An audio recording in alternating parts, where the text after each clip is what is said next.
Hi ಎಲ್ಲರಿಗೂ. ಇವತ್ತು ಸಿಂಪಲ್ಲಾಗಿ ಚಿಕನ್ ಸಾಂಬಾರು ಮಾಡೋದು ಹೇಗೆ ಅಂತ ಹೇಳ್ಕೊಳ್ಳೋಣ. ಫಸ್ಟು ಒಂದು ಮಿಕ್ಸಿ ಜಾರ್ಗೆ ಈರುಳ್ಳಿ, ಬೆಳ್ಳುಳ್ಳಿ, ಮೆಣಸಿನ್ಕಾಯಿ, 2 ಏಲಕ್ಕಿ, 2 ಲವಂಗ, 2 ಪೀಸು ಚಕ್ಕೆ, 2 ಮೆಣಸು, ಸ್ವಲ್ಪ ಅರಶಿನ ಪುಡಿ, ಸ್ವಲ್ಪ ಸಾಂಬಾರು ಸೊಪ್ಪು, ಶುಂಠಿ ಎಲ್ಲನೂ ಹಾಕ್ಬಿಟ್ಟು ನುಣ್ಣಗೆ ರುಬ್ಬಿಟ್ಕೊಂಡಿದ್ದೀನಿ. ಸ್ವಲ್ಪ ನೀರು ಅಷ್ಟನ್ನು ಹಾಕಿ ನೀಟಾಗಿ ಗ್ರೈಂಡ್ ಮಾಡ್ಕೊಂಡಿದ್ದೀನಿ.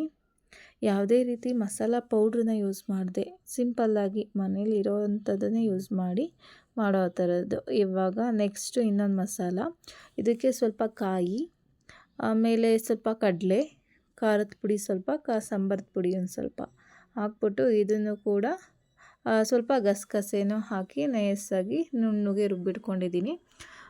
ನೆಕ್ಸ್ಟು ಒಂದು ಸ್ವಲ್ಪ ಚಿಕನ್ ತೊಗೊಳ್ಳೋಣ. ತೊಳೆದಿಟ್ಟಿರೋ ಚಿಕನ್ನು ನೋಡಿ, ಚಿಕನ್ ರೆಡಿಯಾಗಿದೆ, ನೀಟಾಗಿದೆ, ತೊಳ್ಕೊಬಂದಿದ್ದೀನಿ. ಇದಕ್ಕೆ ರುಬ್ಬಿರೋ ಗ್ರೀನ್ ಮಸಾಲ ಏನಿದೆ ಅದನ್ನು ಹಾಕ್ಬಿಟ್ಟು ನೀಟಾಗಿ ಸ್ವಲ್ಪ ಕಲಿಸ್ಬಿಡೋಣ. ಕಲಸಿಟ್ಟೋದ್ರಿಂದ ಏನಕ್ಕೆ ಅಂದರೆ ಮಸಾಲ ಚೆನ್ನಾಗಿ ಹಿಡಿಯುತ್ತೆ ಚಿಕನ್ಗೆ ಅಂತ ಕಲಸಿಡೋದು. ಈ ಥರ ಕಲಸಿದ್ದೀನಿ. ಈಗ ರೆಡಿಯಾಗಿದೆ. ನೆಕ್ಸ್ಟ್ ಬನ್ನಿ, ಒಂದು ಕುಕ್ಕರ್ ತೊಗೊಂಡು ಗ್ಯಾಸ್ ಹಚ್ತಾ ಇದ್ದೀನಿ. ಕುಕ್ಕರ್ನ ಇಡೋಣ. ಕುಕ್ಕರಲ್ಲೇ ಸಾಂಬಾರು ಮಾಡೋಣ ಅಂತ ಮಾಡ್ತಾಯಿದ್ದೀನಿ. ತಪ್ಪಲಿಲಿ ಮಾಡಿದರೂ ಇನ್ನೂ ಚೆನ್ನಾಗಿರುತ್ತೆ ಒಲೆ ಮೇಲೆ. ಈಗ ನಾನು ಇವತ್ತು ಕುಕ್ಕರಲ್ಲೇ ಮಾಡ್ತಾಯಿದ್ದೀನಿ. ಸ್ವಲ್ಪ ಆಯಿಲ್ ಹಾಕ್ತಾಯಿದ್ದೀನಿ.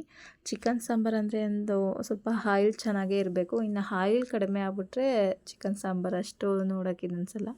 ಸ್ವಲ್ಪ ಮೆಂತ್ಯ ಸೊಪ್ಪು ಹಾಕಿದ್ದೀನಿ. ಮೆಂತ್ಯ ಸೊಪ್ಪು ಹಾಕಿ ಸ್ವಲ್ಪ ಫ್ರೈ ಮಾಡಿ, ಅದೊಂದು ಸ್ವಲ್ಪ ಫ್ರೈ ಆದಮೇಲೆ ನಾವು ಮ್ಯಾರಿನೇಟ್ ಮಾಡಿರೋ ಚಿಕನ್ ಏನಿದೆ ಅದನ್ನು ಹಾಕ್ತಾಯಿದ್ದೀನಿ. ಚಿಕನ್ ಹಾಕೋಣ.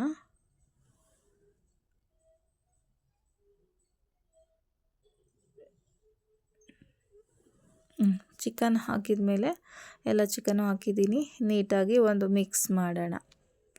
ಮೆಂತ್ಯ ಸೊಪ್ಪೆಲ್ಲ ಹಾಕಿದ್ದೀವಲ್ಲ ಅದು ಎಲ್ಲ ಹಿಡಿಯೋ ಥರ ಎಲ್ಲದಕ್ಕೂ ಒಂದು ಮಿಕ್ಸ್ ಮಾಡಿ ಒಂದು 5 ಮಿನಿಟ್ಸು ಇದು ಇದೇ ಥರ ಬೇಯಲಿ. ಈ ಥರ ಕುದಿ ಬೇಯೋವರೆಗೂ ಬೇಯಬೇಕು. ರುಚಿಗೆ ತಕ್ಕಷ್ಟು ಉಪ್ಪು. ಈಗಲೇ ಉಪ್ಪು ಹಾಕೋದ್ರಿಂದ ಚಿಕನ್ಗೆ ಚೆನ್ನಾಗಿ ಹಿಡಿಯುತ್ತೆ ಮಸಾಲೆ ಅಂತ ಉಪ್ಪು ಹಾಕ್ತಿದ್ದೀನಿ. ಉಪ್ಪು ಹಿಡಿಬೇಕು ಈಗಲೇ, ಇಲ್ಲಾಂದರೆ ಸೆಪ್ಪೆ ಸೆಪ್ಪೆ ಆಗಿಬಿಡುತ್ತೆ ಚಿಕನ್ನೆಲ್ಲ. ನೆಕ್ಸ್ಟು ಸ್ವಲ್ಪ ಮೆಂತ್ಯ ಸೊಪ್ಪು, ಸ್ವಲ್ಪ ಸಾಂಬಾರು ಸೊಪ್ಪು ಎರಡನ್ನೂ ಮಿಕ್ಸಲ್ಲೇ ಇಟ್ಟಿದ್ದೀನಿ, ತೊಳೆದ್ಬಿಟ್ಟು ಹಾಕಿ ಚೆನ್ನಾಗಿ ಮಿಕ್ಸ್ ಮಾಡ್ತಾಯಿದ್ದೀನಿ. ಈಗ ಒಂದು 5 ಮಿನಿಟ್ಸು ಇದೇ ಥರ ಬೇಯಲಿ. ಬೆಂದ ಮೇಲೆ ಇದಕ್ಕೆ ರುಬ್ಬಿಟ್ಟಿದ್ದೀವಲ್ಲ ಮಸಾಲೆನ ಹಾಕೋಣ. ನೋಡಿ, ಈ ಥರ ಕುದಿ ಬೀಳಬೇಕು. ಅಂದರೆ ಚಿಕನ್ನು ಬೇಯ್ತಾ ನೀರು ಬಿಡುತ್ತೆ. ಮೊದಲೇ ನೀರು ಹಾಕೋದು ಬೇಡ. ಈಗ ಇದಕ್ಕೆ ಸ್ವಲ್ಪ ಆಲ್ರೆಡಿ ಕಾಯಿ ಜೊತೆ ಸ್ವಲ್ಪ ಖಾರದ ಪುಡಿ ಹಾಕಿರೋದ್ರಿಂದ ಈಗ ಸ್ವಲ್ಪ ಖಾರದ ಪುಡಿ, ಸ್ವಲ್ಪ ಸಾಂಬಾರದ ಪುಡಿ, ರುಚಿಗೆ ನಮಗೆ ಎಷ್ಟು ಅವ್ರ ಮನೆ ಖಾರದ ತಕ್ಕನಾಗಿ ಹಾಕೋದು. ಈಗ ನೀಟಾಗಿ ಮಿಕ್ಸ್ ಮಾಡೋಣ. ಎಲ್ಲ ಕಡೆ ಸ್ಪ್ರೆಡ್ ಆಗೋ ಥರ, ಇಲ್ಲ ಗಂಟು ಆಗಿಬಿಡುತ್ತೆ. ಆ ಥರ ಗಂಟು ಸಿಕ್ಕಿದ್ರೆ ಚೆನ್ನಾಗಲ್ಲ. ನೀಟಾಗಿ ಮಿಕ್ಸ್ ಮಾಡಿ. ಇಲ್ಲ ಖಾರದ ಪುಡಿ ಸಾಂಬಾರು ಪುಡಿನ ಈ ಥರ ಗಂಟು ಆಗಬಾರ್ದು ಅಂತ ಅಂದರೆ ಒಂದು ಬೌಲ್ ತಗೊಂಡು ಅದಕ್ಕೆ ಎರಡನ್ನೂ ಮಿಕ್ಸ್ ಮಾಡಿ ನೀರಲ್ಲಿ ಕಲಸಿ ಹಾಕೋದ್ರಿಂದನೂ ಕೂಡ ಯಾವುದು ಗಂಟಾಗಲ್ಲ. ಈಗ ನೆಕ್ಸ್ಟು ರುಬ್ಬಿರೋದು ಕಾಯಿ ಮಸಾಲ ಏನಿದೆ ಅದನ್ನು ಸೇರಿಸ್ತಾ ಇದ್ದೀನಿ. ಕಾಯಿ, ಸ್ವಲ್ಪ ನೀರು ಹಾಕಿದ್ದೀನಿ. ಕುದೀತಾ ಇದೆ. ಈಗ ಎಷ್ಟು ಬೇಕು ನಮಗೆ ಸಾಂಬಾರು ಅದಕ್ಕೆ ನೀರು ಸೇರಿಸ್ತಾ ಇದ್ದೀನಿ. ನಾನು 1 ಚಮಚ ನೀರು ಹಾಕ್ತಾಯಿದ್ದೀನಿ.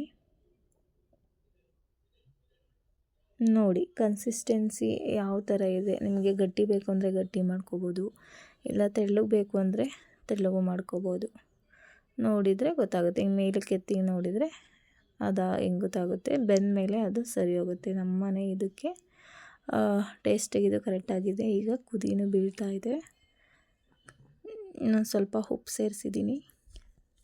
ನೀಟಾಗಿ ಕುದೀಲಿ. ಇನ್ನು ಮೇಲ್ಗಡೆ ಸ್ವಲ್ಪ ಸಾಂಬಾರು ಸೊಪ್ಪು, ಮೆಂತ್ಯ ಸೊಪ್ಪು ಹಾಕಿದ್ದೀನಿ. ಚೆನ್ನಾಗಿ ಕುದೀತಾ ಇದೆ. ಈಗ ವಿಷಲ್ ಮುಚ್ಚೋಣ. ವಿಷಲ್ ಮುಚ್ಚಿದ್ದೀನಿ. ಒಂದು 3 ವಿಷಲ್ ಬರಲಿ. ಈಗ 3 ವಿಷಲ್ ಆದಮೇಲೆ ಈಗ ಸಾಂಬಾರನ್ನ ಓಪನ್ ಮಾಡ್ತಾಯಿದ್ದೀನಿ. ನೋಡಿ ಎಷ್ಟು ಚೆನ್ನಾಗಿದೆ. ಎಲ್ಲ ಬೆಂದು ನೀಟಾಗಿ ಬೆಂದಿದೆ. ಚಿಕನ್ ಎಲ್ಲ ಮೇಲ್ಗಡೆ ಎಲ್ಲ ಎಣ್ಣೆ ಬಿಟ್ಕೊಂಡಿದೆ. ಅಂದರೆ ಚಿಕನ್ ಸಾಂಬಾರು ಅಂದರೆ ಒಂದು ಸ್ವಲ್ಪ ನೋಡೋಕ್ಕೆ ಇದೇ ಥರ ಇರಬೇಕು. ಚಿಕನ್ನು ಕೂಡ ನೀಟಾಗಿ ಬೆಂದಿದೆ. ಈಗ ಊಟಕ್ಕೆ ಸರ್ವ್ ಮಾಡೋಣ. ನೋಡಿದ್ರಲ್ಲ ಇವತ್ತು ಚಿಕನ್ ಸಾಂಬಾರು ಹೇಗಿತ್ತು ಅಂತ.